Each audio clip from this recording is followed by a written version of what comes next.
ജീവിതത്തിൽ ഏറ്റവും പ്രയാസമേറിയ കാര്യങ്ങളിൽ ഒന്നാണ് നിങ്ങളുടെ മനസ്സിലുള്ള വാക്കുകളെ അല്ലെങ്കിൽ ആഗ്രഹങ്ങളെ നിങ്ങൾക്ക് പറയാൻ കഴിയാതെ പോകുന്നതാണ്. നിങ്ങളോടുള്ള ഒരാളുടെ അഗാധമായ സ്നേഹം നമ്മുടെ മനസ്സിന് ശക്തി നൽകുന്നു. എന്നാൽ ഒരാളെ ആഴത്തിൽ സ്നേഹിക്കുന്നത് നിങ്ങൾക്ക് ധൈര്യവും നൽകുന്നു. നിങ്ങൾക്ക് തെറ്റ് പറ്റിയാൽ സമ്മതിക്കുക. നിങ്ങൾ ചെയ്തത് ശരിയാണെങ്കിൽ അഭിപ്രായം പറയാതിരിക്കുക. രണ്ടും മറ്റുള്ളവർക്ക് നിങ്ങളോടുള്ള വിശ്വാസം ഉണർത്തുന്നു. ജീവിതം എന്നത് ഉയർച്ച കാഴ്ചകൾ ഉള്ള ഒരു ഗ്രാഫ് പോലെയാണ്. രണ്ടിനെയും ചിന്തയോടെ സ്വീകരിക്കുമ്പോഴാണ് ജീവിതം അർത്ഥപൂർണമാകുന്നത്. ഒരു സ്ത്രീക്ക് തൻ്റെ കള്ളങ്ങൾ മറ്റു സ്ത്രീകളിൽ നിന്നും മറച്ചുവെക്കാൻ കഴിയുന്നതിനേക്കാൾ വളരെ എളുപ്പത്തിൽ പുരുഷന്മാരിൽ നിന്നും മറച്ചുവെക്കാൻ കഴിയുന്നതാണ്.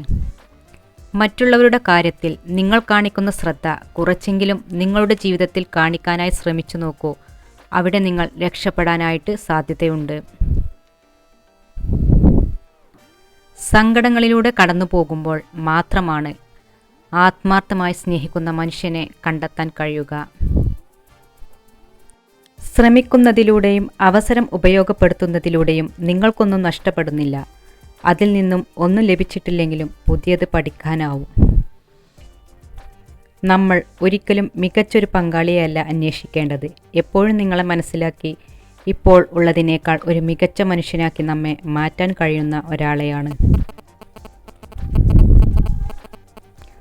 ഒരു പുരുഷൻ ഒരു സ്ത്രീയെ കണ്ണടയ്ക്കാതെ 5 സെക്കൻഡിൽ കൂടുതൽ തുടർച്ചയായി നോക്കിക്കൊണ്ടിരിക്കുകയാണെങ്കിൽ അതിനർത്ഥം ആ പുരുഷൻ ആ സ്ത്രീയെ മോഹിക്കുന്നു എന്നാണ്. പ്രതീക്ഷ ഒന്നും ഇല്ല എന്നാലും ശ്രമിച്ചു കൊണ്ടിരിക്കുന്ന ആളുകളാണ് ലോകത്തിലെ മിക്ക പ്രധാന കാര്യങ്ങളും നേടിയെടുത്തത്. എല്ലാ നേട്ടങ്ങളുടെയും ആരംഭം ആഗ്രഹത്തിൽ നിന്നാണ്. അത് മറക്കരുത്. ചെറിയ തീയിൽ നിന്നും ചെറിയ ചൂടുണ്ടാകുന്നത് പോലെ ചെറിയ ആഗ്രഹം ചെറിയ ഫലം നൽകുന്നു. ഒരിക്കലും കിട്ടില്ലെന്ന് ഉറപ്പിച്ചതൊക്കെ നമ്മെ തേടിയെത്തിയേക്കാം. തളരാതെ പരിശ്രമം തുടരുക. അധ്വാനത്തിൻ്റെ ഫലം ഇന്നല്ലെങ്കിൽ നാളെ നമ്മുടെ കൈകളിൽ എത്തിച്ചേരുന്നതാണ്.